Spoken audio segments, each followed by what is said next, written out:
ทักทายสบายดีเนาะโมเฟิร์ดFCมื้อนี้พอกันเนาะกับบ่าวเตาคือเก่าพามาจอบแหว7 ลังเด้อทุกคนเด้อทางเทิงหันบ่มีแนวถือเลยเนาะเฮาปลดเมื่อเบิดแหละทุกคนเว้ยนี่ย่างแต่แหว7 ลังลงไปหาห้องน้ำนี่เนาะ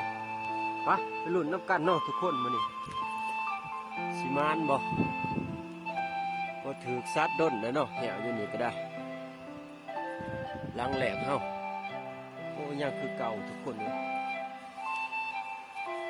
โบราณเนาะทุกคนเนาะโอ้นี่เนาะเมื่อวานนี่ก็พ้นตกเบิดมือทุกคนบ่ได้มายามเนาะโอ้โบราณลังนี่วะเบิ่งลังนั่นเนาะลังนี่ก็โบราณทุกคนเลยยังคือเก่านี่เนาะโอ้บอลัน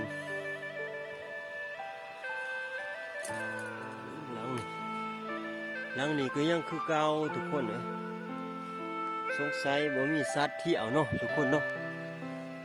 เนาะโอ้ส่วงนี้บ่คอยมานเนาะแหวบ่าวเต้านี่ก็ได้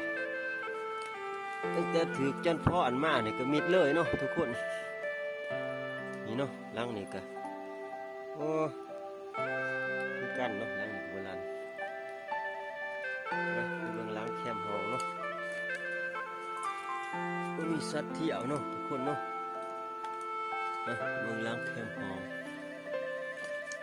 โอ้หลังแคมป์ห้องยังคือเก่าเนาะนี่เนาะทุกคนเนาะพบกันใหม่คลิปหน้าเด้อพวกคน FC